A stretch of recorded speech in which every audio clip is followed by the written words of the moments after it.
بسم الله الرحمن الرحيم. الحمد لله وكفى، وصلاته وسلامه على نبيه المصطفى وعلى آله وصحبه ومن والاه. اللهم طهر قلوبنا من الشبهات والشهوات وأعمالنا من الرياء. مسلمانانی بەڕێز و سەنگین، حەزمان کرد لەو بڕیارەی کە پەرلەمانی کوردستان لەو دواییەی دەری کردیە پەنا بەخوای رب العالمین کە دژایەتیەکی ڕاشکاوانەی ڕاستەوخۆی چەندین ئاەتی قورئانی و فەرموودە سەحیحەکانی پێغەمبەری تێدایە عەلەیهی سەڵات وەسەلام. ئەو بڕیارەش بۆ ئێوەیە کە لەسەر ئێمەی ملەتی کوردی مسلمان جێبەجێ بکرێتن بە دڵنیاییەوە و دەشزانم زۆربەی هەرە زۆرتان پێڕازی نینە. ئەگەر هەڵوێستی تەواوی لە جێژ نەنوێنن بەڵام لە دڵدا هەر پێتان ناخۆشە، ئەگەر ئەوەش نەمابی لە دڵاندا ئەو کاتی کەواتە خوا حافیزبوونی لە خۆت بکە و ئەتوو مردی حیسابی و ئەو کاتەی دیارە ئیمان هیچ لە دڵتدا نەمایە و کارت تێ بکە. سەرەتا بڕیارەکە بە دەقی عەرەبی و کوردی هەر لە سایتی پەرلەمانمان دەرهینایە. ئەوە بڕیارەکەی و دەقی قسەکانی خۆیتان بەبێ گۆڕین، ئەو جار دوای ئاەت و حەدیثەکان و حکمە شەرعیەکانی لەسەر دەخوێنینەوە.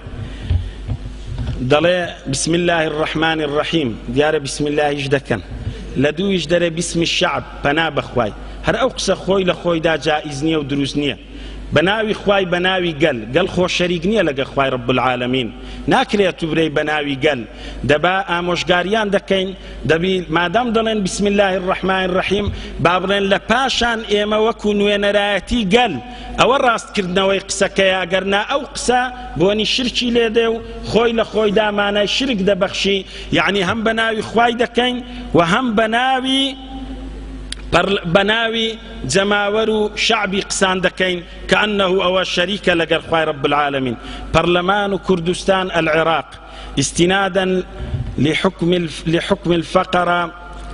1 من المادة 56 من القانون رقم 1 لسنة 1992 المعدل، وبناء على ما عرضه العدد القانوني من أعضاء البرلمان، قرر برلمان كردستان العراق بجلسته الاعتيادية المرقمة 28 والمنعقدة بتاريخ 21/6/2011 تشريع القانون الآتي. پنا بخوای رب العالمین. دەڵێ لە بەروەی پرۆژە یاسایەک هەبوو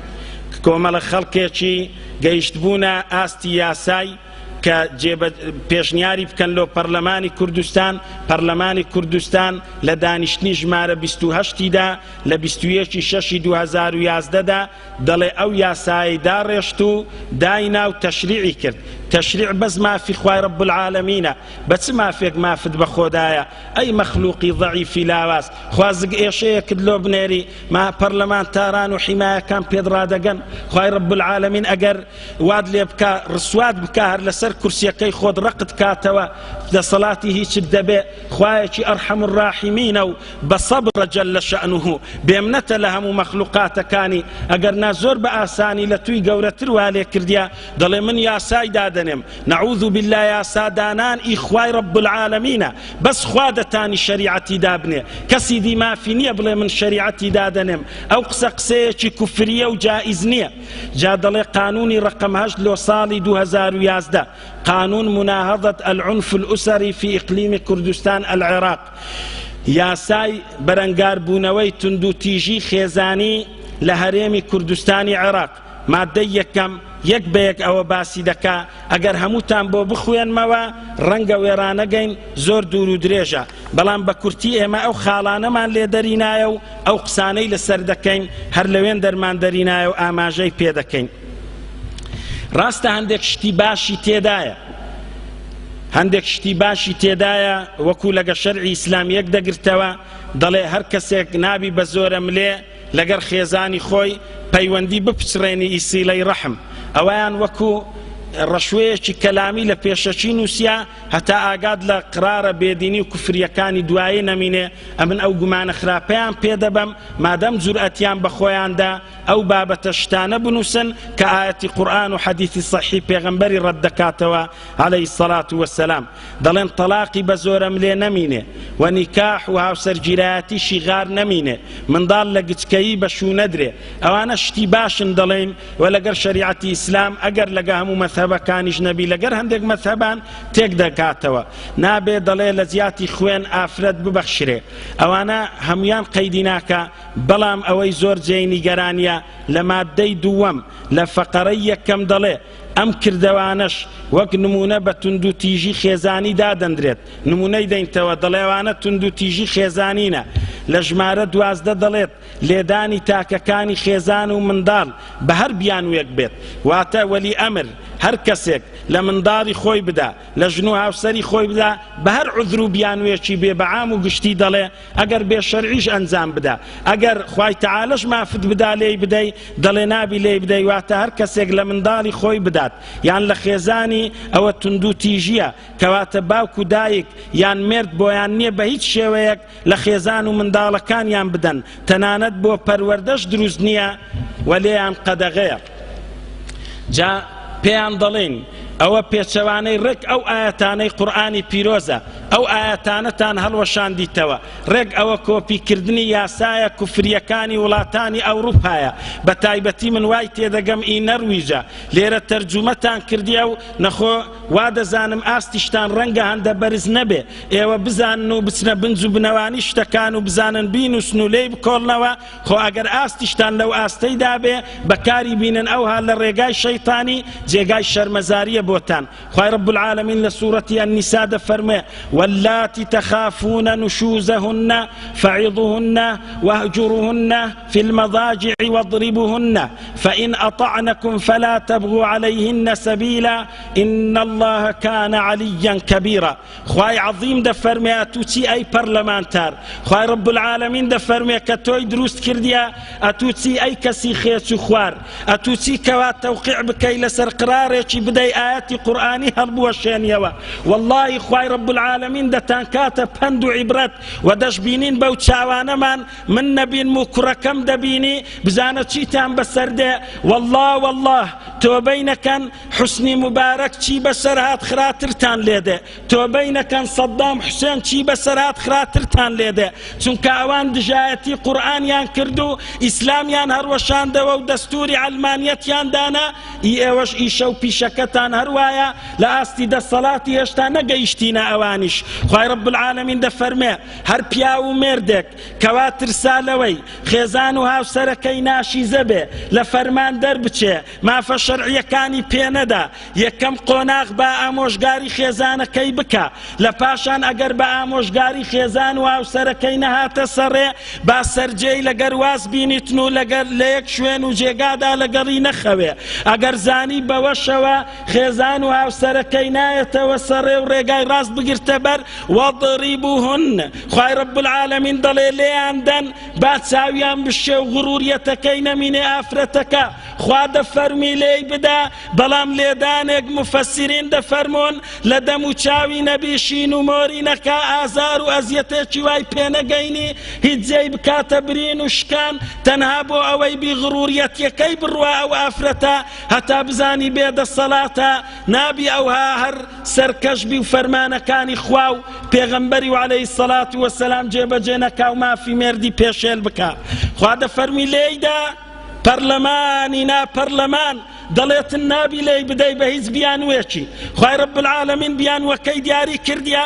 بەو قسەت ئەی پەرلەمانتار کوفریت کردیە و ئاەتی قورئانت هەڵوەشاندتەوە کاتێک مامۆستایان هاواریان دەکرد ئەی ملەت گوناهی ئێوەیە گوناهی کادیر و ئەندامەکانی یەکێتی و پارتیە گوناهی کادیرەکانی سەر بە ڕێکخرا و ناوچەکانن سەر بە لقەکانن سەر بە کۆمیتە و مەڵبەندەکانن جوابتان چییە لۆلای خوای والله هەموو ڕوومان ڕەش دەبێ ئەوەی دەنجی پێیاندایە و لەگەڵیاندایە و ئەوانی پاراستیە لە دنیای چ قازانجت لێکردن غەیری یەکتر کوژی نەبی لە دنیای چ قازانجت لێکردن غەیری ئیهانەکردنی ناموس و فلان و فیسارت نەبی ئەوە قیامەتیش دوا دەچوێنی بە دەنجی تو چوەوێ خوا دەفەرمی لێیان دەن ئەو دەڵێ نابی بە هیچ بیانوێکی لێی بدرێ ئەگەر ئافرەتەکانمان غیرەت و ئیمان و ئیسلامەتیان هەبێ هەمویان دەبی ئەوان وە بڵام بێن بڵێن ئێوە دەتانەوێ ناموسیمە بڕوا و گەورایەتی نەمینێ ترسمان لە هاوسەر و پیاوەکانمان نەمینێ شەیتان فێڵمان لێ بکا و ئێوەش کۆمەڵێک ئەسالیب و ئامرازی شەیتانیتان بۆمان هێنایە ئێوەش تەماعیتان بستەمە و بە کەیفی خۆتان لە گەرمان ڕابوێرن ناموسمان ببەن ناخەیاڵتان خاوە ئێمە شکایەت و سکاڵای ناکەین ئافرەتەکان دەبێ ئەوە مەوقیفیان بێ بڵێن ئێمە بەڵکو ئێوە ڕەت دەکەینەوە و پێرازینینە و دەین دەرگای پەرلەمانتان لێ دەگرین ئەگەر ئێمەی ملت بچین دەرگای پەرلەمانی بگرین چییە؟ پەرلەمان نارێن ئی ملەتیە دا ئافرەت مسلمان ئێستا ئێوە کەمن لێرە ژمارەتان مزگەوتەکان هەموو پڕنینە بڕۆ دەرگای پەرلەمانی لێ بگرە کابرایەکی ئەفەندی ڕیبات لەبەر کەوا شەوانە هەندێکیان ناڵێن ئارامیان هەر خەریکن خۆیان مەست دەکەن ئارەقی دەخۆنەوە بەشیەک شەق و زلەی توش ناکەن ناڵێم لێیان بدە بەس بەرۆچیان بگرە بڵێ قبوڵمان نییە ئایەتی قورئانی ڕەتکەیەوە و کوفری ئەو های ئیعلام بکەی لە ناومان بتەوێ بە ڕۆژی ڕۆناک ناموسمان ببەی و ئێمە بەو یاسای ڕازینینە و وەرە دەرێ لە پەرلەمانی دەنگەکان هەردەوەشێنینەوە خوای رب العالمین لە ئایەتی دووەم دەفەرمێ الزانية والزاني فاجلدوا كل واحد منهما 100 جلدة زیناکەری کچ و کوڕ ئەگەر هاوسەر جیرایەتیان ئەنجام نەدا بێ ئەگەر زینایان کرد یەکاو 100 جەلدەیان لێ بدرێ یاسای حکومەتی هەرێم 100 جەلدەکاوە نییە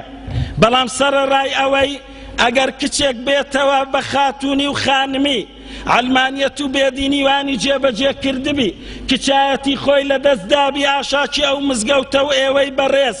لەگەر ئەوەیدا بێتەوە لە ماڵێ بخەوی ئەتوو بۆ دنیا ڕووشی لەگەر گرش بکەی مادام بەخۆی پێی خۆش بووە و کوڕە بەرەڵایە بەدڕەوشتەکە پێی خۆش بووە یەک شەقی لێ بدەی ئەو کاتی مافی هەیە ئێستا عقوبەکەت بۆ دەخینمەوە بەگرتنی شت بدە توخواوە چ پیاوەتیەکە ژێر خاچی بۆ ئێمە باشتر نییە لەسەر خاچی توخوا غیرەتی چێ ئەوەی قبول دەکا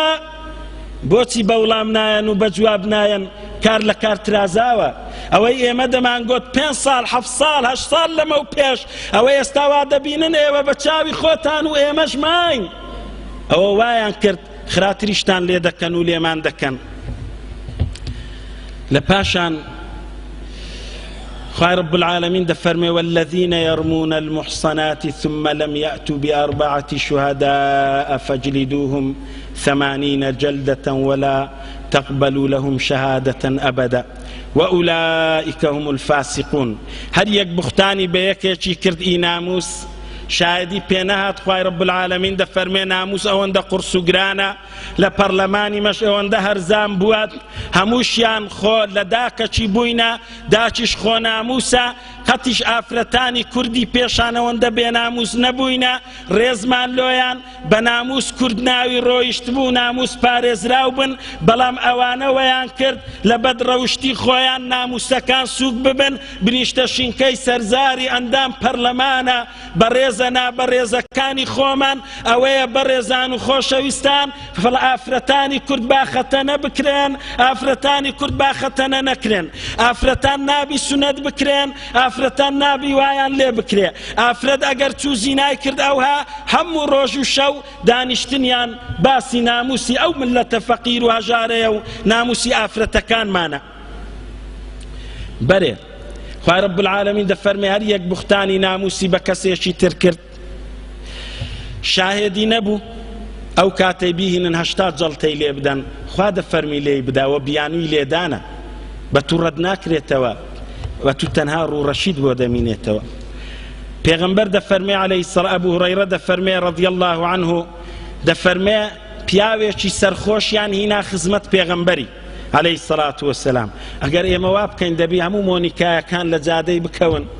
هەموو لیگزیزەکانی کەوا کڕیتیان بە پارەی فەقیر و هەژار و ڕەش و ڕووتی چونکە هەر ئەوانە نەدەچن شەوانە خۆیان بێهۆش دەکەن ئەگەر ملەتی کورد شەرعی ئیسلام جێبەجێ بکە دەبی ئەوانە هەموو کۆ بکەینەوە و ڕۆژانە وەکو ئەو سەرخۆشە بێهۆشەی هینایەنە خزمەت پێغەمبەری خربینەوە و بەریش ڕاناگەین وەجبە وەجبە ماندی دەبین هەندەچی دیمان دەبی بین بە نەعلە و پێڵاوی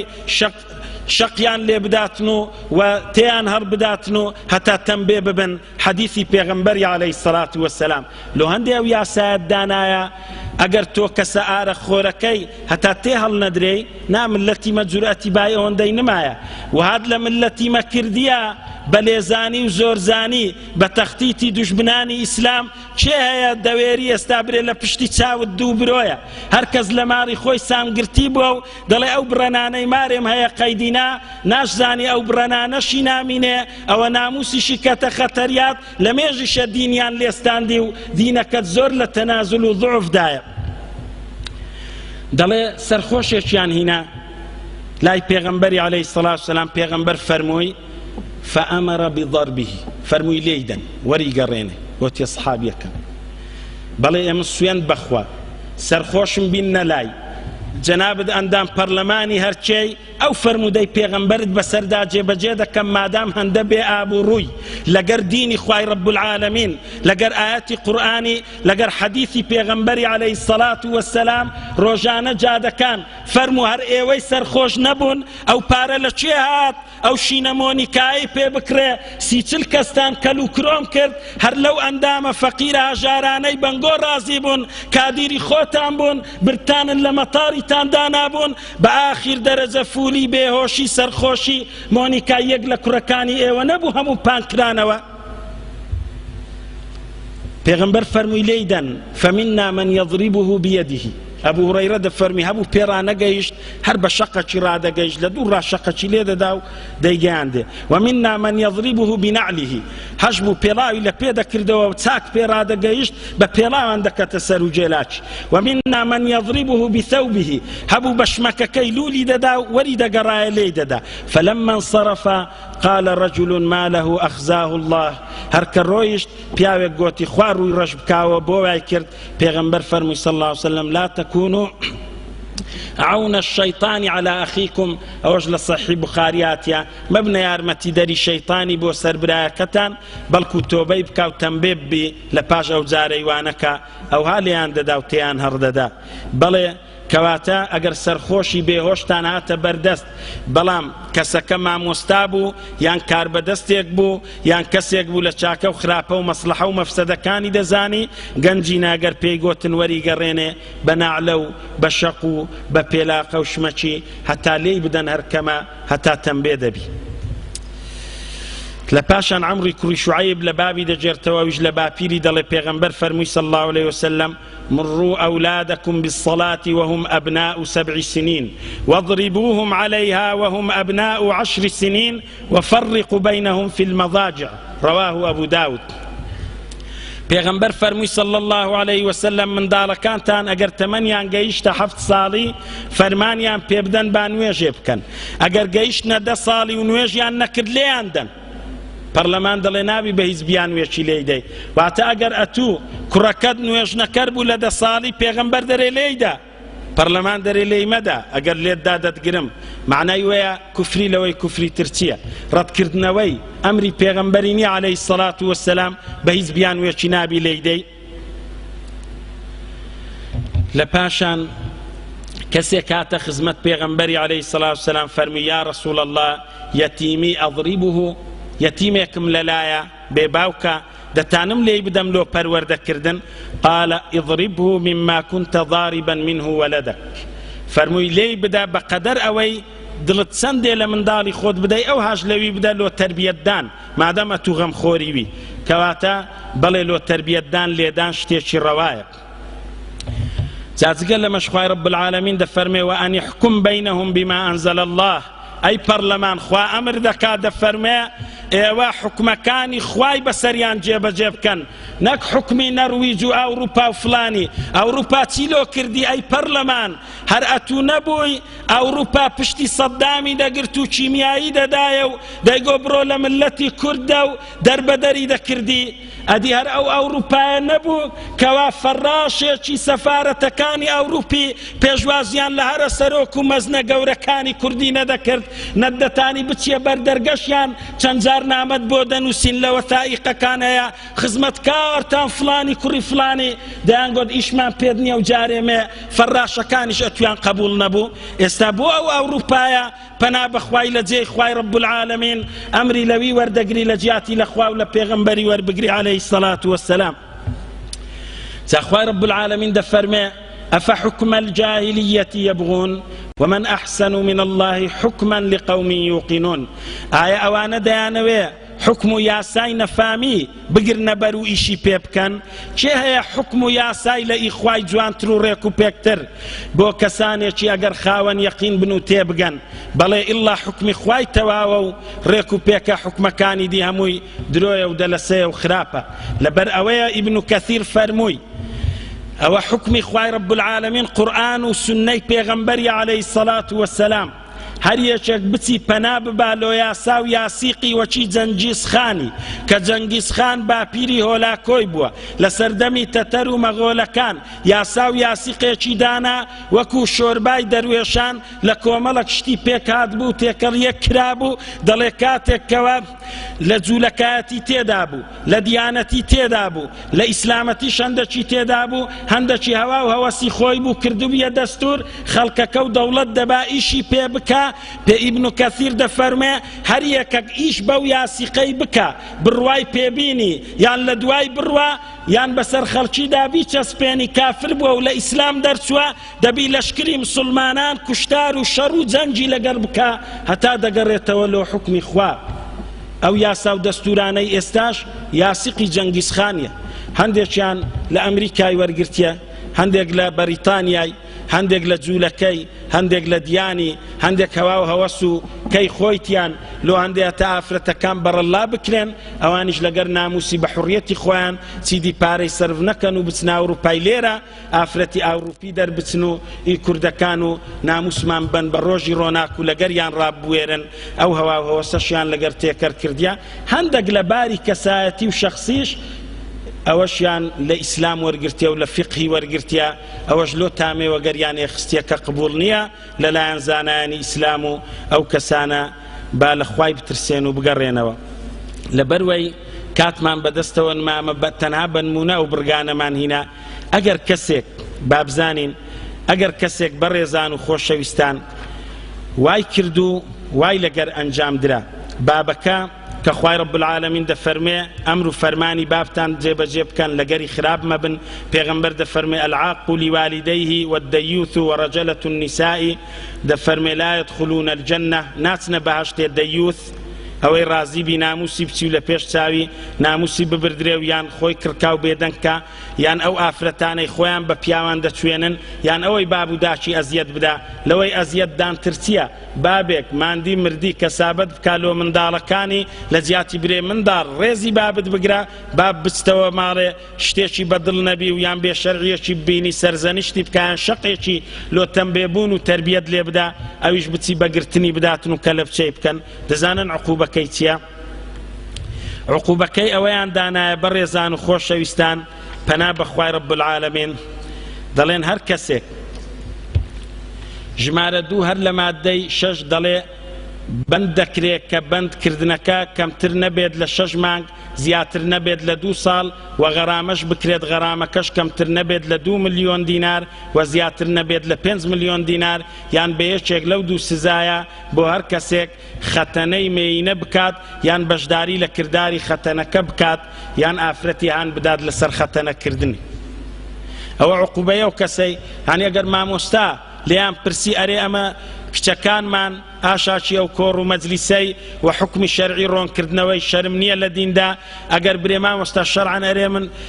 خوای تەعالە کچۆکەشی پێبەخشیمە سونەتی بکەم شەرعیە یان بێ شەرعیە مامۆستا نابی قسام بکە قسەی کرد دەگیرێ یەکسەر مافیەیە بگیرێ و لە پاشانەکە ئەگەر بابەکە بە قسەی مامۆستایەکی کۆنی کرد و اختیارەکان هەر لە فکری مابوو چوو ئەو حکمەی جێبەجێ بکە یان بڵێ کچەکەم یان داچی کچەی بڕۆ کچەکەم ببا ئەو سونەتەی لەگەر جێبەجێ بکە و ئەو کارە شەرعیەی بە ئەنجام بدەین لەگەرەوەیدا ئەو بابە ئەگەر شکایەتی لێ بکرێ دەگیرێ ئەوەندە غەرامە دەدرێ و لە پاشانەکە لە سجنێ ئەوها دەمینێتەوە و سزا دەدرێت کەمتر نەبێ لە 1 ملیۆن دینار و زیاتر نەبێ لە 5 ملیۆن دینار بۆ هەر کەسێک کە هان دەربێت بۆ خەتەنەکردن. ئەگەر کەسێک هەر ئەوها سەر بەخۆ لەوێ بی لە مەجلیسەکەی برێ وڵا شتێکی باشە خەتەنەکردن دەر لە ساوەندە قسەی دەبێ ئەوەش سەزای خۆی بکا و شکایەت لەویش بکرێ و ئەوەش بستە سزنێ. ئەوجا دەبی کوردستانی هەموو بکەنە سزن وەلەو خۆ ئێستا هەموو سزنە و 10 سزنی ئاشکرایان هەیە لە سایەی قانونی دووەلی نەبی ئێستا کە ئاشکرا بووینە سزنەوەکان 15 ژێر بە ژێریشیان هەبوو هەموو کوڕی خەڵکیان فەوتاند و کوشت و لە ناویان برد ئەو جار چەوریان هینا و لە سمێریان دا و خوای رب العالمین مەگەر تۆڵەیان لێ بستینتەوە و ئینتقامیان لێ بکە. لە کۆتاییەکەیدا ئەوەندە خاڵەی دەڕێن بە ڕێزان و خۆشەویستان جێمان لێ ڕابگرن. دەڵێ سزا دەدرێ بە گرتن بۆ ماوەی یەک لە 6 مانگ کەمتر نەبێ لە 3 ساڵ زیاتر نەبێت و غەرامەش دەکرێت غەرامەکەش کەمتر نەبێت لە 1 ملیۆن دینار و زیاتر نەبێت لە 5 ملیۆن دینار بۆ یەکێک ئەو دوو سزایی بدرێ کەوا ئەو کەسە توندوتیژی ئەنجام بدا لەگەر یەک لە خێزانەکانی و یان لە منداڵەکانی سبە لێدان بە چاو لێ سۆرکردنەوە بە مڕومۆچی تەمەشاکردنیش. هەنی ئێستانگۆ بچنەوە دەبی بە خورتی لەگە خێزان و هاوسەرانتان پێ بکەنن. هیچ نابی لێی تووڕەبی شی و سووربی بەخێبی بێخێبی ینی هەرچبی برێ بم بە فلان جێی دەبی برەی بەرێ بە چاوان ینی ئەو وا دەکەن گەورایەتی نەمینێ پیاوەتی نەمینێ خێر و چاکە نەمینێ وە ژنی لە پیاوی بکەنە دوژبن پیاوی لە ژنی بکەنە دوژبن کەنە و دوو دوژبن لە یەک شوێنی لەگەر یەکدیدا دەژین دەسەڵات پشتیەکیان دەگری. ئەوەی ئەمن لە دڵم دامایە. یەکەم سەرۆکی هەرێم ئامۆژگاری و پێشنیارم لۆ سەرۆکی هەرێم لە هەموو کەس بەرپرستر و مەزنتر لەو بەرپرسیاریەتەی بەرامبەر بە ملت و خوای رب العالمین ئەتۆی چونکە ئەو مەشروع و قراراتانە دێتە بەردەستی تۆ یاسایەکەتان واداڕێشتێ لە پەرلەمانەکەتان ئەتوو دەتوانی بە یەک نوکە قەڵەمی وا بکەی کەوا جەماوەر تووشی ئەو دەرد و بەڵایەی نەبی مامۆستایانیش تووشی ئەو بربەرەکانەیە و ئەو قسە و گۆتانە نەبن یەک نوکە قەڵەمی لێ دەدەم و ڕەشی دەکەمەوە و دەینێرمەوە پەرلەمانی و جێی ئەو کەسەش دەگرم زۆر ئاسانە لە کنت زۆریش خۆ لێت دەترسێن هەمومان یەکدی دەناسین و کوردستانە خۆ وڵات و جێیەکی دینیە بەوەی نییە ئەفەندی لە پەرلەمانی خۆی بە پتیدا دەوەشێنی ماجەنابت لە دووی بنێری سەرۆکی هەرێم بە پێخواستی غار نادا هەتا بارەگایەکەیت و هەر بە پێخواستی بی بە هەتا وێندەرێ بڵێت توخوا ئەوە دەوەشێتەوە لە ملەتەکەم کەوا شۆڕەشی کردیە وەختی خۆی ملت خۆیان بە کوشتندا لەسەر کوردایەتی لۆی ئەمە شەو و ڕۆژەتوو لەوێندەر بە پتی خۆت داوەشێنی و باسی ناموسیان بکەی لۆ ئەدیا توش سەرۆکی هەرێم یەکەگنی لەو ملەتی کوردەی ئەو یاسا و قانونە خۆت و عائیلەی جەنابیشت دەگرێتەوە ئەگەر لەسەر عائیلەی من و جەماوەریش بە جواب نایەی لۆ لەسەر عائیلە و ناموسی خۆت بە جواب نایەی خۆ ئەتوش دەگرێتەوە ئەدی ئەگەر ئەو هاشە سەرۆکی هەرێم ئەگەر ڕێبازی بارزانی بریتی بووە لەوەی ئافرەت خەتەنە نەکرێ ئەوە وای لێدێ چکە جەنابت سەرۆکی هەرێمی و جەنابت ڕێژەی هەرە زۆرت هەیە حیزب و پارتەکەت لە پەرلەمانی کوردستاندا ئەگەر بێ و ڕێبازی بارزانی ئەو هابووە لۆمان ئاشکرا بکە وەرە برێ ڕێبازەکەی بارزانی بریتی بووە لەوەی کەوا ئافرەت خەتەنە بکرێیان نەکرێ ئەوەمان لۆڕۆم بکەوە ڕێبازەکەی بریتی بووە لەوەی کەوا پەرلەمان دابنیشی لەسەروەی بڵێ با بلۆی نییە کەوا خۆی لە کوڕی تووڕەکە ئەدی هەر بەڕێزت نی نووسیتەوە لە ذکرایەتەکانی خۆت هەموو جارێژ لە کۆڕ و مەجلیسی مەلایەکان دەجێڕیەوە دەڵێ لەسەر مەلایەکی وەختی خۆی بابم 2 ڕۆژ ئەمنی سزن و حەپس کرد لێیدای لۆ ئێستا کە بابیشت کەواتە متتەهەمە بە قانونی هەرێمی کوردستان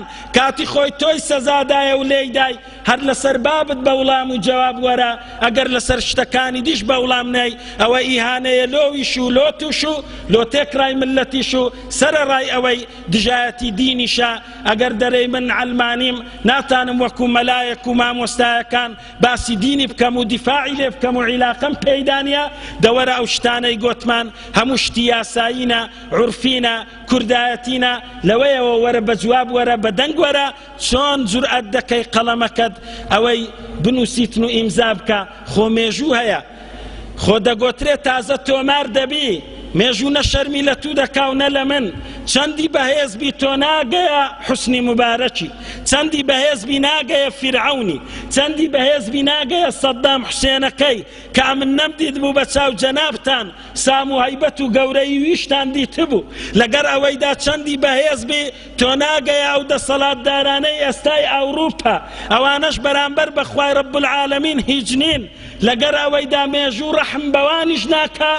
بە بەڕێزی شت ناکە ئەو کاتەی دەنووسێ لەو کاتەی مەسعود مستەفا بارزانی سەرۆکی هەرێم بووە پەرلەمانی کوردستان ئەو یاسایانەی دەرکرد پێچەوانەی ئاەتەکانی قورئان حەدیثە سەحیحەکانی پێغەمبەر عەلەیهی سەڵات وەسەلام و پێچەوانەی دابوو نەریتی کوردەواری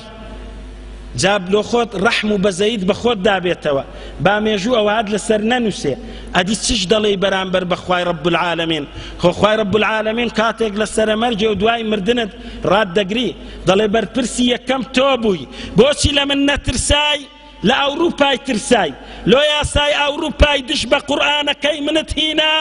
هێشتت لە پەرلەمانەکەی ئەندامەکانت ئەو پرۆژەی پێشکەش بکەن و ئیمزا بکەن و ببتە یاسا لێت دەپرسێتەوە ئەوە غەمە میراتگرانی پێغەمبەر بۆت دەخۆن ڕێگای باشت پێنیشان دەدەن پێویستە جێمان لێ ڕابگری لۆ چاکەی تووە لۆ دنیا و قیامەتی تووە ئەگەر جێشمان لێ ڕاناگری ئێمە زەرەرمان هەر ئەوەندەیە دڵمان پێناخۆشە قسە بەخوا و پێغەمبەری خوای گۆترایە خوش دەزانی دەسەڵاتمان لاوازە هەر کاتێک دەسەڵاتیشمان ببێ خوا چیمان لێ داوا بکە ئەوەی جێبەجێ دەکەین بەبێ شەرم و ترس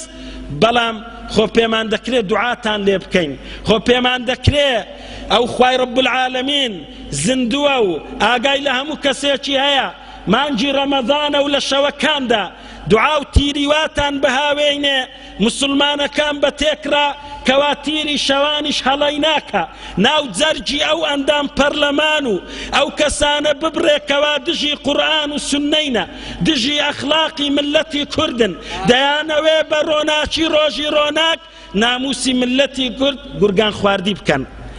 بەڵێ داوات لێ دەکەین بە وڵام وەرە مەڵێ تازە لە دەستم چووە ئەتو ئێستاش دەتانی هەڕیوە شوێنیەوە ئێستاش دەتانی هەر بەجێ جێی ئەندامەکەی خۆت بگری و بیبەیەک نەخۆت لۆ ئابوڕووی منت برد لۆ ئابوڕووی ملەتی منت برد جارێکی دی ئەوەت لێ قبول ناکەم بڕۆ ڕەشی کەوە و دەنجی لێوەنێ و بیگەڕێنەوە سەر یاسایەکی شەرعی بوەشێتەوە لەگەر ملەتی کورد ئەگەر ئەوەی ناکەی ئەو کاتی گلەیش مەکە کاتێکەوە دوعاتان لێ بکرێ قسەتان پێ بگۆترێ ڕۆم بکرێتەوە لۆ ملەت و جەماوەری کەوا بەڵێ ئێوە دژی قورئان و ئیسلامینە و دژی ئەخلاقە ڕەسەنەکانی ملەتی کوردینە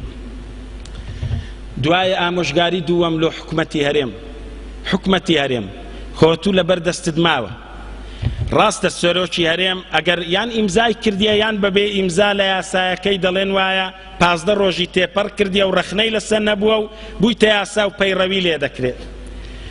حکومەتی هەرێم تۆ جێبەجێی مەکە مژدەت پێدەدەین بڵێ من ئەوە چونکە دژی قورئان و سوننەیە ئەگەر لەبەر وەژ نابرێت دژی کوردایەتی و ئەخلاقی ملەتی کوردە تۆ نوسخەکەی مەنێرە مەحکەمەکان و مەینێرە ئەو دەستگای تەشکیل مەکە کە لە یەک لە مادەکان داوات لێ دەکرێت دەستگایەکی تایبەت شوێنێکی تایبەت لۆ ئەو ژن و کچ و کوڕانەی شکایەت و سکاڵا دەکەن لە بابیان لە وەلی ئەمرەکانیان لەوێن دەربمینێنەوە و بحەوێنەوە و بیان بنەوێ و پۆلیسەکان مەحکەمەکەی کە پەرلەمان دەرێت تەشکیلی بکە تەشکیلی مەکە با پەچی بکەوێ و ببێتە حبر و مەرەکەبێکی سەر کاغەز ئەگەر ئەو هات کرد جێگای دەستخۆشی دەبی لەو خاڵەیەوە و ئەو کاتەی دەڵێن بەڵێ حکومەتی هەرێم دڵسۆزتر بوو لە پەرلەمان و لە سەرۆکایەتی هەرێمیش لۆ ملەتەکەی دەتوانی تۆ ئەو جوامێریەی لەو خاڵەی و لەو هەنگاوەی و لەو هەڵوێستەی بنوێنی ئەگەر واشت نەکرد ئەو کاتی تۆش چاوت لەوان کرد تۆش وەکووانی و ئەو کاتی ئۆباڵی تەواوی جێبەجێکردنی بڕگە بە بڕگەکان چونکە تۆ تەنفیذکاری هەمووی زیاتر و زۆرتر لە ملیتووە و تاوانە هەرە مەزنەکە لە ئەستۆیتووە دەژرێینە پەرلەمانتاران نارم مەلا چکاوی مەلابی بەڕاستی مەلا ناچێتە ناو پەرلەمانی بەڵام دەڵێم ئەوانەی کە لە پێشتردا مینبەرتان هەبوو ئەوانەی کەوا لە پێشتردا خەتیب بوون و خەڵکتان هەندەدا لەسەر فەرمان بە چاکە و ڕێگری لە خراپە بەڕێزت لەوێ بووی کاتێک ئەو یاسایەت بە بەردەستی هات ئەو ئاەتانەی قورئانی مێشتی نەهەژاندی و نهاتەوە خەیاڵت کەوا بەبیرت بێتەوە یاسایەک دژی قورئان و سنەی تێپەڕ بکرێ و تێبپەڕێندرێ و جەناب و تەشریفت لەوێن دەرێکەبی شەریک و هاوبەش دەبی لە گەروان ئەگەر لێیان بەوڵام نێی و نەیە دەرێ و ئیستیقالەکەت لەو دەمیەوە پێیان نەدەی ئەگەر بە قسەشت ناکەن چونکە یاسایەکی دژی قورئان و سنە و ئەخلاقی ملەتی کوردە خۆاتو لە هەموو کەس ئەولاتری بە وڵام هات بای بە جواب هات بای چاوپۆشید نەکرد بە خۆ تو ناڵێی من کادیری پارتێکی نیمە پارتێکی سەربەخۆ دەڵێ من هەتا ئێستاش نەبوویمە حیزبی مادام نەبووە حیزبی بەڕێزت کادیریش نی ئەمری سەرۆک و ئەندام و بەرپرسێکی جێبەجێ مەکە ئەمری خوای بەسەر ئی هەمویان بخە لە دژیان ڕابوەستەوە لۆت ببێتە هەڵوێست و برێ هەتا ئێرە من لەگەردا بووم بە هەڵەدا چوو بووم وەم دەزانی خزمەتی دین و ملەتیم پێدەکرێ لێرە ئێستا لێرە ناکرێ و دژایەتی قورئانی ئەنجام دەدرێ خوا حافظ پەرلەمان دژایەتیشتان دەکەم لۆم ڕۆم بۆەوە ئێوە دژایەتی قورئان و سنەی دەکەن لەگەر ئەخلاقی ملەتی کورد ئەگەر نا چ جوابی خوای دەدەیەوە ئەگەر ئەفەندیەکی لە ئەوروپا هاتووی لێرە معاشی باشی پێدەدرێ و جەوی لۆ ڕەخساندرایە لۆی دڵیان ناخۆش نەبی لێرە شارەکانیش ئەو خانیانەی لۆیان بەکرێ گیرایە و کردرایە ئیتالی ئەڵمانی ئینگلیزی هەتا دڵیان هەروە خۆش بووە بزان لە ئەوروپای دەژین ئەو بەستە زمانانە شەوێ سەرخۆشن هەندێکیان دەچنەوە ماڵە شارەکەیان ناوی ئەڵمانیایە شارەکەی ناوی سویدە شارەکەی ناوی ئیتالیایە ناوی ئینگلیزە هەروە دەزانی لەوێ دەژیە و ئەندام پەرلەمانی ئەمریکیە ئەندام پەرلەمانی بەریتانیا ناحەق نییە ئەگەر بڵێن ئەو های بیر کردەوە و ئەو های لە مێشتی بوو ئەو های بڕیاردا بەڵام مامۆستای بەڕێز خۆ جەنابت دەزانی و قورئانت خوێندیتەوە ئەو دەرسەی من فێری بوویمە لە کنیەکی وەچی بەڕێزت بووە بۆ ئێستا لە بیرت چۆیتەوە لەبەر کەچەمۆنی کایۆکەیەکی دەرزی پاش ساڵێکی تر لەبەر شتێکی کەوا پارەیەکی و مارت بردرایتە خانیەکی ئەوها بزانە مەلەک المەوت لەو شتانە هیچی ناپرسی کاتێک بێ ڕوح و گیانت بچێشی دوای ڕوو دەکەمە هەموو ئەندام پەرلەمانەکان بە تێکڕاو بە تایبەتی کوتلە ئیسلامیەکان ئێوە لە چێ بوون ئیسلامیەکان ئێوە لە چێ بوون ئەدی نەدەگەڕاندەتان گوت بە مەرجەی ئەمە لۆمان دروستە بچینە ناو پەرلەمان کە عولەما فتوایاندایە ئەگەر چوین لەوێ فەرمان دەکەین بە چاکە ڕێگری دەکەین لە خراپە ئەگەر کوفری و بێدینیمان دیت لیان هەردەستینەوە لۆ عەبر بوو لەسەرتان لەوەی کوفری ترچ بوو بۆچی بەدەنگ نەهاتن لۆچی نەماندیتن لەسەر شاشەکان لە پەرلەمانی بکەینە ئاژاوەک و شەڕێکی وها لەسەر دینی خوای ئیلا لەسەر خۆتان و ئەندامەکانتان دەستانن شەڕی بجێڕن بە جواب بێن ئەگەر بودجە ببڕێ هەر لەسەوەی بە جوابن ئەوە پارە و دنیایە بڕۆ لەسەر خوای وە جواب وەرە لەسەر قورئانی وە جواب وەرە تۆ ئیسلامی و قورئان خینی تۆ لە معنای ئیسلام گەیشتی بۆچی لەوێ هێشتت ئەو قرارە ئەوها بڕوە لۆچی لە بەرامبەر کامیرەکەی پەرلەمانی لە فلانی سەرۆک پەرلەمان و جێگرەکەی و بەڕێوەبەری نووسینەکەی لەوێ هەر نەستایەوە بڵێ ئەومان قبول نییە ئەوە دژایەتی قورئان و سنەیە و ئەخلاقی ملەتی کوردە هەموو کوتلەکەمان با بچینە دەرێ ئەوە قبول ناکرێتن و لە دشتان دەوەستینەوە ئەو جار دێمە سەر ئەندامانی پارتی و یەکێتی ئەندامانی پارتی و یەکێتی ئێوە دەپارڕێنەوە لە کاتی دەنگدانەکان وەخت خۆی لە شاخی هەر لە بەخەرچی دەپاڕانەوە ئەمە شۆڕەشی دەکەین و بابینە سەر حکوم و دەتان حەسێنینەوە و دیتمان ناڵێن هەمووی بەس زۆربەی درۆ دەرچوو حەوانەوەمان ئەوەیە چەند ماڵەیەتیم هەیە لە شاری هەولێر لە ڕەمەضانان هەواڵیان بۆ ئێمەی مامۆستایەکان دێ لەبەر کلیە ڕاوەستان و نەخۆشی و چێرد و چەقوو بەدەستبوونی دکتۆر و پزیشکەکان کە ڕەحمیان پێیان داناچی و لەگەر کرێچیایەتی هەمیان وا دەناڵێن و دەمرن و بۆ گەنی بوون لە نەخۆشیان لە ماڵەکان ئەوانە بوون لە شاخی هەرتان خەرەتاندن گوتان ژیانتان خۆش دەکەین کا ژیانی خۆش ئەگەر ژیانتان خۆش نەکردن ئەدیلۆ لە کاتی دەنگدانەکان دەبنە پیاوی هەندە چاک دێن لە بەردەرگەکان ڕادەوەستن مامۆستایانی ئاینی ئێمە لە خزمەتتان داین بەڵام دەبێت خوا مەرحەمەت بفەرمووی ئەوەندە دەنگەمان بۆ کۆ بکەیەوە ئەگەر ئێمە بینە سەر بەسە خۆماندا چوینەوە ئێمە ئەوانەی قسەی بەخوا و بە پێغەمبەری دەڵێن بەوانە ئێمەش هاتینە قەناعەتەوە زۆر هەڵەیە کەم و کورتیە ئەو جارە مەحکەمەیان لۆ دادەمەزرێنین سێدارەی دادەنین وا دەکەن ئێمەش ڕەنگە هەندێک فرمێسچیار بارێنین برین ئەوانە لەسەر ئیسلام و کوفر ئیعدامیش دەکرێن ئەو کاتەی و بە ئیمانەوە نامرن و جوابیان لۆ لای خوای رب العالمین چ دەبێت دوایەوە چی دەچێ پەرلەمانی نەملەتی دەناسی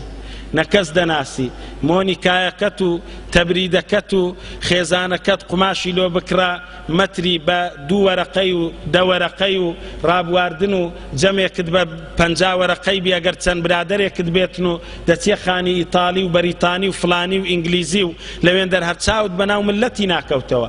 بێقانونیترین شێت خانی پەرلەمانتارانە بە جودا لە ملەتی ئەدی نوێنەری ملەتی نینە دەبی ئەتو ئەندام پەرلەمان لە هەموو وڵاتان وایە ئەندام پەرلەمان کە لێرە دەنگت زۆر هینایە لە گەڕەکی ئاری پۆتیناوەی کۆن دەبی ئەتو مارد لە ڕێزی فەقیرەکان بی لە وڵاتانە وایە ماڵت بینی لە ڕێز و لە گەڕەکەکەی خۆتی نوێنەری ئەو گەڕەکەیە تو لێرە دەنگت زۆر هینایە ئەتو دەچی لە ئیتالیای دەژی فعلەن ئیتالیایە بێدینیە بۆنی ئیمانی لێ ناکەی ئەو شارانەی کە دروست بووە لەسەر خینی ملەتی و پارەی ملەتی لە ملەتی دووری دەنگ و باسی کو دەزانی چێ لەنگۆ ئەندام پەرلەمانەگە خزمیشی بی دیتیتی ساڵێکیش دەبی دێتەکنت لە تعزیەی دێتن و مۆنیکایەکەی دەبی بەر دەرکەشی لۆ چۆل بکرێتن و دوو حیمایە دێ یەک لە دەرکەی ڕادەوەستی و ئەوی دیش بە ئیشارەت پێت دەڵێ جێی لۆ بکەنەوە ئەوەش گەورە بووە ئێستا دەبی بستە میحرابەکەی پێغەمبەری عەلەیهی سەڵات وەسەلام کە زۆر تاوان و گوناهە ئەو میحرابی پێغەمبەری لە تعزیان لۆ بەرپرسە داوێن پیسەکان گوناهکارەکان ئارەخۆرەکان بێدینەکان نوێژنەکەرەکان چۆل دەکرێت ئەو میحرابی پێغەمبەری عەلەیهی سەڵات وەسەلام ئەدی ئێوە بۆچی ئێستاکە نایەن ناڵێن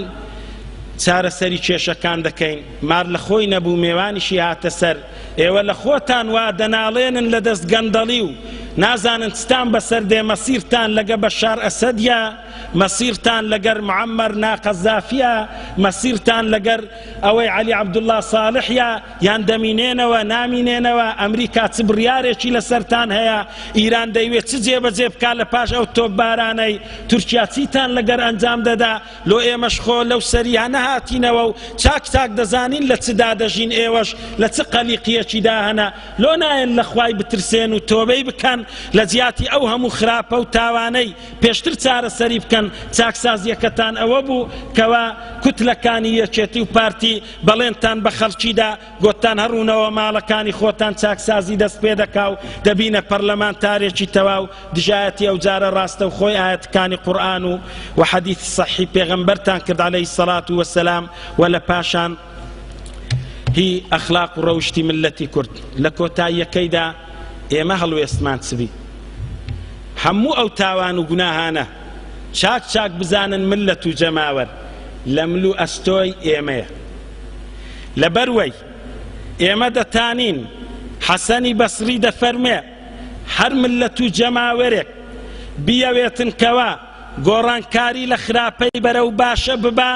خوای تەعالە بەڵێن و وعدی دایە ئەگەر ئەو ملەتە بە هەنگاو و ڕێگایەکی زۆر کورت دەتوانی ئەوەی ئەنجام بدا دەنجیشی لێوە نێو ئازاریشی پێنەگە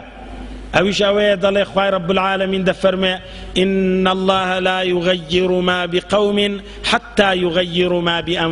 بأنفسهم دەفەرمێ خوای رب العالمین لە کەس ناگۆڕی و کەس لە چاکەی لۆ خراپەی ناگۆڕی لە خراپەش لۆ چاکە هەتا بەخۆی هەوڵ نەدا ئەو جا و کاتی پشتگیری چاکەکاران دەکات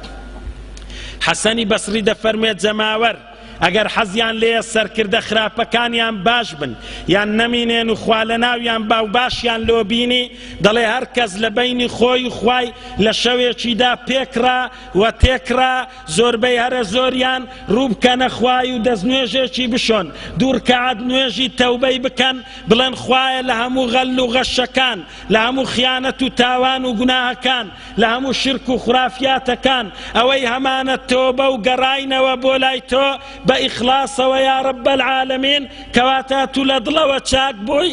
بەیانیش چاکەی بکە کەواتە تۆبەکاری چاکەکار بوویت 180 ملەتی تۆبەکار و چاکەکار بی گرێنتی 100 دەدەمێ حەسەنی بەسری دەفەرمێ و منیش لەویەوە دەڵێم ملەتی کورد 180تان تۆبەی بکەن لە گوناه و تاوانی بگەڕێنەوە خوای رب العالمین ئەگەر ئێوەش سەرکردەکان پێتان ناکرێ بربەرەکانیان بکەن لە دژیان بوەستنەوە حەقی بڵێن ناحەقیان لێ قبول نەکەن خۆ تۆبەتان پێدەکرێ و زاڵ بن بەسەر خۆتاندا ئەو کاتی سەرکردەکە حەسەنی بەسری دەفەرمێ یان خوا هیدایەتی ویش دەدا و تۆبەی دەکا باش دەردەچێ سبەینێ دێتەوە پەرلەمان هەمویان ئەندام پەرلەمانەکان تۆبەیان کردیە یعنی گەڕاینەوە لای خوای ڕیشیان بەردایتەوە دەڵێن ئەوروپا کافرە بێدینە سمێڕیان قوت کردیە ئارەقیان واز لێ هینایە معرەز بەبەر ناکەوی مۆنیکا و لیگزی زووانە هەموو دەفرۆشرێن دەدرێنە فەقیر و ئەژارەکان چیلەت و زیاتر نییە سیارە ئۆتۆمبیلێکی هەر وەکو تۆی دەبی و هاتوچووی پێدەکا ئەو های لێدەی ئەگەر دەتەوێت سەرکردەکان تۆبەی دەکەن ئەگەر تۆبەیان نەکرد حەسەنی بەسری دەفەرمێ خوای رب العالمین هەردەیان گۆڕی لە ناویان دەبا سەرکردەی عەدالەتی دادوەری بەدینت لۆدەینی بە هەردوو سەران هەر قازانستە سەری یەکەم قازانسترمانە چکە کۆمەڵێک خراپ تاوانبار باش بوون ژمارەی باشان زۆر دەبی سەری یەکەم ئەگەر سەری نەگرت سەری دووەمت بۆ دەینی خوای رب العالمین حەسەنی بەسری فەرمووی چونکە وعد و بەڵێنی خۆیتی خۆت بگۆڕە خوا بۆت دەگۆڕی لەسەر کردە و ژیان و خاک و وڵات و هەموو شتەکان جا زیاتری ناڵێم هەر ئەوەندەی دەڵێم لەسەرمانە هەڵوێستی بنوێنین ئەو هەڵوێستە زۆر باشە هەرکەس لە ئاست و ڕاستی خۆماندا یان بە کۆبوونەوە یان لە مامۆستایەکان مەگەڕێن بە دەستە و جەمعێک بەنووسین یان بەچوونە پێش پەرلەمان یان بە هەر یەک لەو شتانە ئینکاری بکەین نکوڵی بکەین لەو خاڵەی لێیان قبول نەکەین ئەگەر ئەوەی قبولکەین خوش لێمان هەر ناگری وە شتی دیشی بەدوادادێ و ئەوانی شان دەدرێن لە کۆتاییەکەیدا ئەوەندەی دەرێن بەڕێزان یەک نمونە و چیرۆکی کورتمایە بۆتان دەجێڕمەوە و ئاوامان بەسەر هاتیە و ئەو جار مۆڵەتی خۆم و ئێوەی بەڕێزیش دەدەم دەڵێ لە دێو گوندێکی مامۆسمانێک هەبووە تەکبیرکەری گوندێکی بووە لەگەر ئەوەیدا ئەو دێو گوندە براگەورەیان نەبووە دەجێڕنەوە لە کوردەواری دەڵێ کەسێکیش لێ قەوما لە دێو گوندێکی تر ئەو کەسە هات بارگەکەی خۆی هینا شەڕی توش بوو و کوشتنکاری توش بوو هات لەوێن دەرێ بارەکەی خۆی ئەخست پردێکی لێ بوو ئەو دێو گوندەی مامۆسمانی براگەورەیان نەبوو مامۆسمان تەمبەڵ تەوەزەر هەر لە ناو ژنان بوو نەدەچوە ئیشێ خەڵکەکەیدی هەموو کاسبکار بوو کەسیش براگەورەیان نەبوو بەس مامۆسمان تەکبیرکاریان بوو دەڵێ یەکسەر ئەو کابرای لە گوندەکەیدی لێ قەوما بوو چەندین کوڕی هەبوو چەند مەڕ و ماڵاتی هەبوو هاتوو لەگەر خێزان و هاوسەرەکانی ڕەشماری هینا و لە بن پردەکەی گوندەکەی باری ئێخست مامۆسمانیش چووە دەرێ دیتی ڕەشمارەك لەوێن دەرەیە سەلامی لێ کردن و گوتی ئێوە چنە تەوڵای ئێمە لێمان قەومایە لە فلان گوندینە و هاتینە ئەلێرە بارمان ئێخستی ئەگە مۆڵەتمان بدەیت چەند شەو ڕۆژێکی لێرە دەمینەینەوە هەتا بزانین ڕێگایەک و گوند و دەیەکی لۆ خۆمان دەبینینەوە مامۆسمان گوتی ئەم تەکبیرکەریە و گوندەیمە ئەگەر دەتانەوێت لۆ دەڕۆن لێرە ئەمە براگەورەمان نێبتان کەمە براگەورەیە و گوندەی کابرا گوتی ئەوەندە ئاسانە مامۆسمان گەمەمان پێ دەکەی ئەمە لەسەر ئەوەی دڵمان توندە لێمان قەومایە کورە گوتی گەمەکردن نییە نا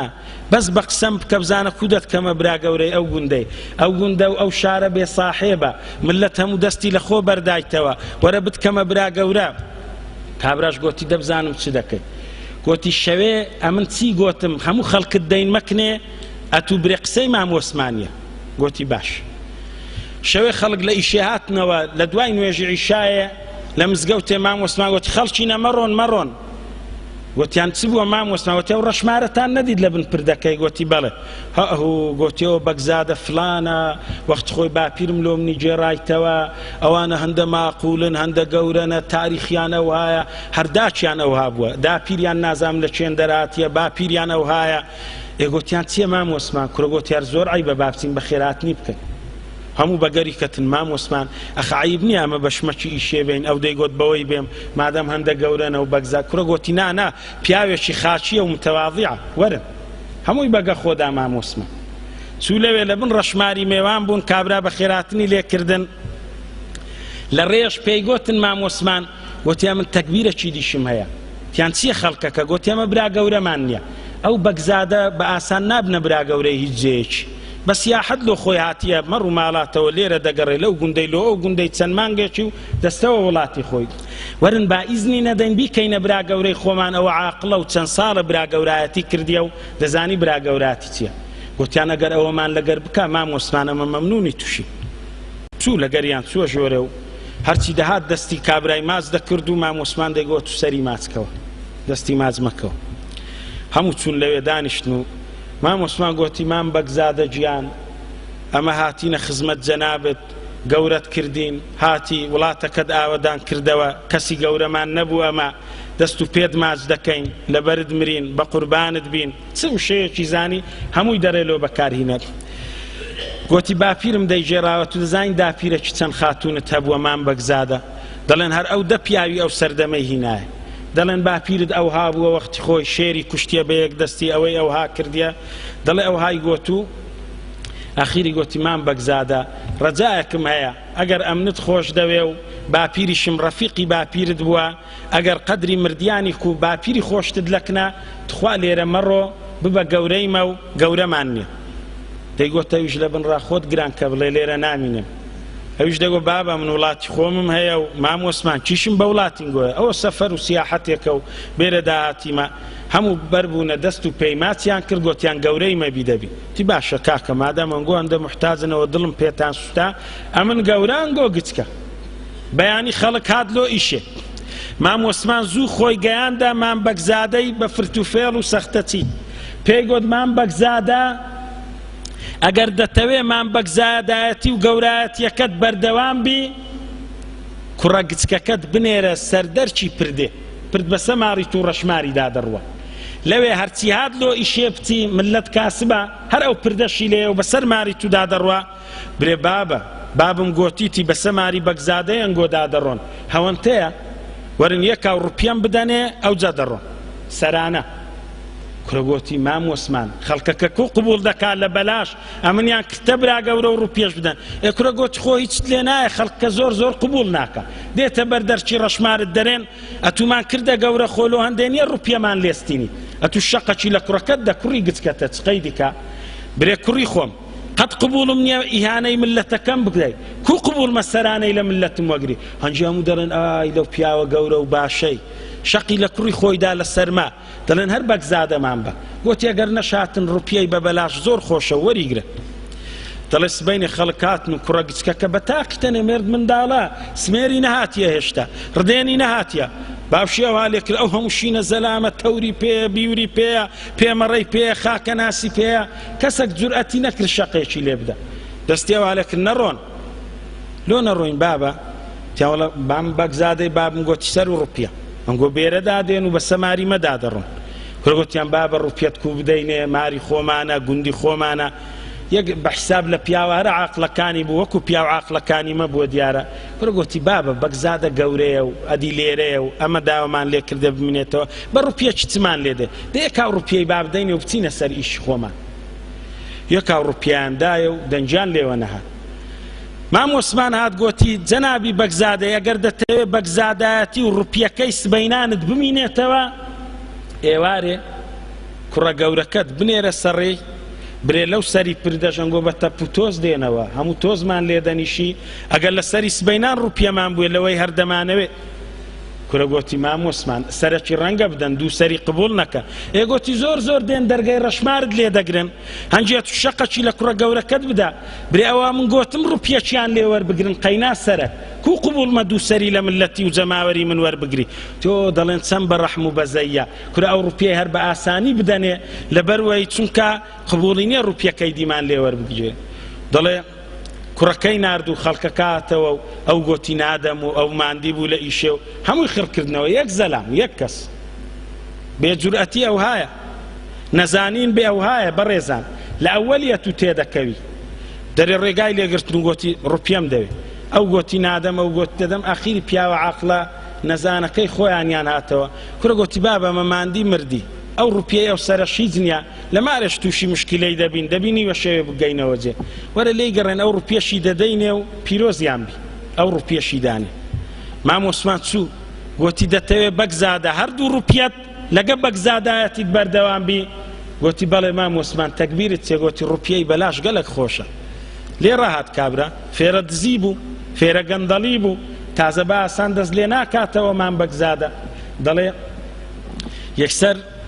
مام وسمان گوتی سبەینێ کوڕە گچکەکەت بنێرە برێوەکی ڕوپیەکەی لێ وەرگرتن برێ وەڵا بابم گوتی دڵم بەوەندەی ئاوێ ناخواتەوە ئەمە هەموو ڕۆژێت تۆزیوانمان لۆ دەو ئیهانەیە لۆمە یەکاو شەقتان لێ دەدەم لەگە ڕوپیەکەی کورە گوتی مام وسمان متأكيدم خەڵکەکە ڕەنگە تەحەمل بکا پارەی بدا بەس دڵنیامە تەحەمل ناکا شەقی لێ بدەم و ئیهانەی بکەم ئێگۆی دەوە بکە چت لێ دێ زۆر خەڵکەکە دێتە بەردەرچی ڕەشماری دەڵێن قبول ناکەین لێمان بدرێ ئەتو شەقەکی لە کوڕە گچکەکەت بدا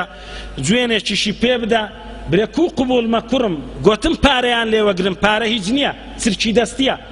بەس لێدانی وان لێدانی منە قبول ناکەم لە جەماوەری من بدرێ تێنجی دەڵێن چەند پیاوێکی گەورەیە و دڵسۆزە لۆ جەماوەری هەردوو ڕوپیەکەت دەمینێتەوە و گەورایەتی و ئیعلامەکیشت لۆ دروست دەبی دەڵێ ژوەی کرد کوڕە گچکەکەی نارد و سبەینێ هەرچی هات ڕوپیەکی لێستان گوتی لێشت دەدەم کەس قبوڵی نەبوو پیاوە عاقلەکە هاتەوە گوتیان وڵاو جارە لێدانە هەر ڕوپیە وەرگرتن نییە ئێگۆی دەبا بچینە بەردەرکەی ڕەشماری بزانین بەگزادە چ دەڵێ هەموو ئەو خەڵکە چوە خوارێ بە پێمەڕە و بە تەور و بە بیور و ئەوەی لە کنیان بوو کابرا تۆقی کرد و ترسا لە بن ڕەشمارەکەی خۆی بەڵام لە دوو مام وسمانی نارد مام وسمان بەغار هات تی لە چ دەترسێی تو لاو خەڵکام واتە ئێگۆتی بابە لۆ دەترسێی تی بڕۆ کنیان بزانە چیان لە تو داوایە بیان دوێنە وەچی گوتم ئەوها لە کوڕەکەتدا و گەوراتیت لۆ دەمینێتەوە ئەگەر ڕازی نەبوون ئەگەر قسەیەکی دیش بوو لە پاڵ و تەنیشتت ڕادەوەستم تەکبیرت لۆ دەکەم دەرەچوو کابرا بەگزادە گوتی فەرموون کاکە خەڵکی نەجەماوە چتان دەوێ تەوڵە جەنابی بەگزادەی یەک پیاو قسەی کرد عاقلەکەیان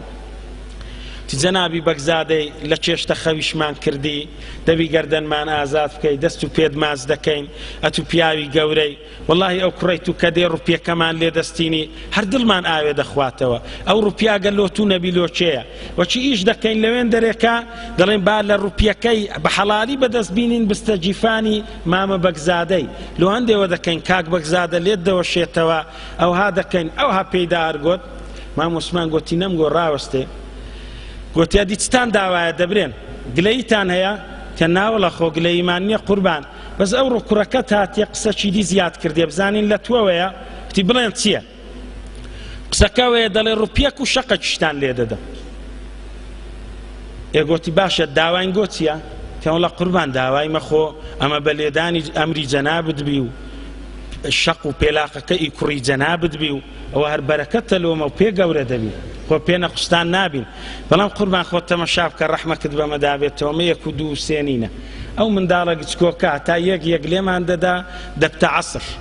هەندێکمان ئەوەی ئاخیری بە ئیشێ ڕاناگەین و زەویەکەمان مەحتەل دەبی ئێگوتی پێشنیارتان چییە مام وسمان هەوڵە پێشنیارمان ئەوەیە خوا زۆری لەگە تو کردیە جەنابی بەگزادەی ئەلحەمدوللا هەشتنۆ کوڕت هەیە هەر هەشتنۆ کوڕەکان بنێرە وەجبە لێمان دەن و جەماعەت بەڕێمان کەن هەتا زوو بگەینە سەر ئیشەکەی گەورە دەبین بە لێدانی تو ئەوەی چیرۆکەکەی نووسی عاقڵە دەزانی چ دەرێ لە کۆتاییەکەی ئەو هامان لێ هاتیە ملت لە ساڵی 1991ەوە بیننە بەرچاوتان هەتا ئێستا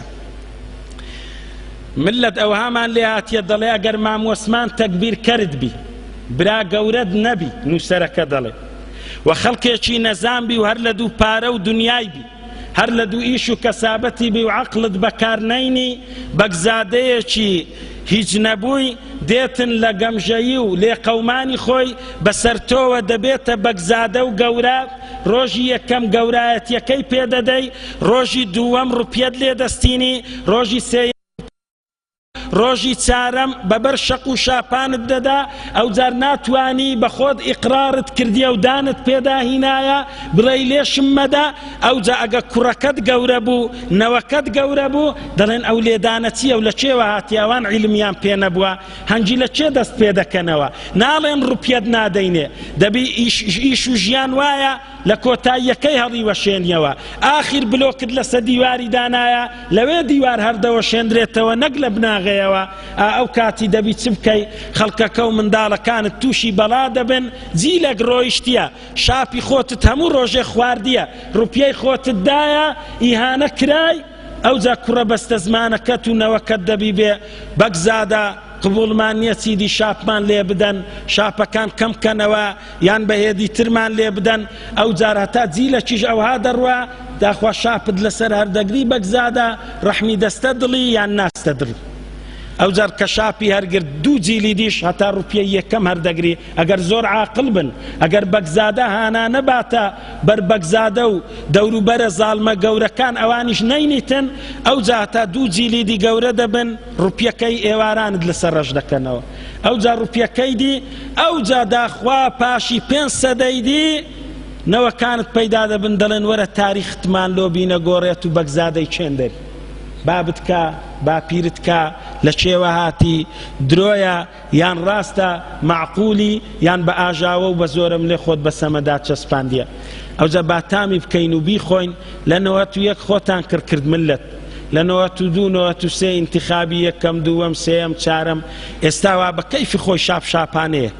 بە ملەتی دەکەن لەو سەری لۆ ئەو سەری هەر داوای چت هەیە بزانم داوای چ دەکەیت ئاخر داوات لە پەرلەمانیەوەیە گەنجە بەستە زمانەکان کوڕەکەت هەزارەها پیرەمێرد مردن لە خەفەتان هەزارەها پیرەژن جەرگیان سووتە هەزارەها گەنج خینیان ڕژا لەسەر قسەی مامە و کاکەی ئەوجا لەگەر ئەوەیدا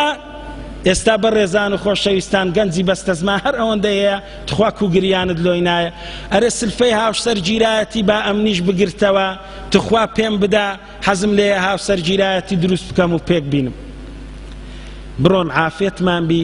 دەستیشیان خۆش بی لە ڕووی ئەوەی چونکە نەزان بووین تەکبیرکارمان مامۆسمان بوو بە درۆ و دەلەسا ئەوانەیان لەسەر ملوشانی ئێمە ئەوها گەورە و مەزن کرد ئێستاش پێدلا نادرێتن حکمەتە هەموو چیرۆکەکان کە دەجێڕدرێتەوە لە کۆتاییەکەیدا هانامان بەس لۆ خوای رب العالمینە و ڕوو دەکەینە خوای رب العالمین خوای لۆ خاتری ناوە جوانەکانت لۆ خاتری صفاتە بەرزەکانت لۆ خاتری ئیسمی ئەعظەمت یا الله یا ذا الجلال والإكرام يا بديع السماوات والأرض يا حي يا قيوم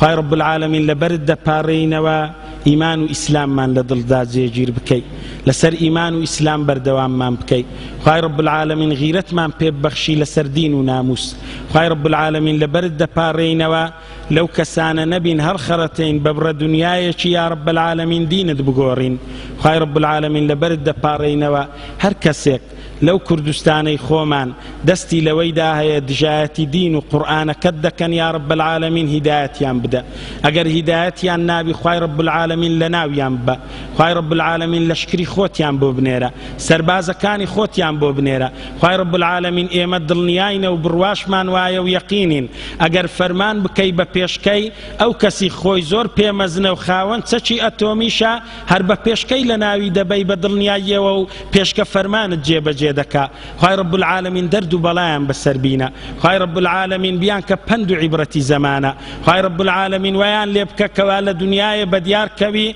ئەوانەی دژایەتی قورئان و سنە و ئیسلامەتی دەکەن ئەوها دەبنە پند و عیبرەت خوای رب العالمین لەبەرت دەپارڕینەوە ئێمە و ملەتەکەمان ناموس پارێزراو بکە خوای رب العالمین ومان لێ بکە هۆش و عەقڵمان بێتەوە سەر خۆمان یارمەتیمان بدە چاکە و خراپەی خۆمان لێک بکەینەوە خوای رب العالمین هیدایەتی خێزان و کچەکانمان بدە ئی خوشکەکان و داکەکانمان بدە ئی برایەکانمان بدە یا رب العالمین ئی گەنجەکانمان بدە هۆشیان لەسەر خۆیان بی ئەوان قبول نەکەن یاسایەکانی دژی قورئان و سنە سەر بگری ئەوان قبول نەکەن بابیان ئیهانە بکرێت چکاوان لەو بابەینە ئەگەر بابت ئیهانە کرا ئەتوچی خوای رب العالمین لەبەریشت دەپارڕینەوە ڕەحممان پێ بکەی یا رب العالمین لەسەرە مەرجێدا یا رب العالمین بە زمانێکی پارا و ڕاشکا و بڵێین ئەشهەدو ئەن لا إله إلا الله وأشهد أن محمدا عبده ورسوله المصطفى صلى الله وسلم على نبينا محمد وعلى آله وصحبه أجمعين گەردەنی شمازات کەنە گەردرێژ بۆوە بە پێویستمان زانی ئەو خاڵانە ڕوون بکەینەوە وەکو حجێ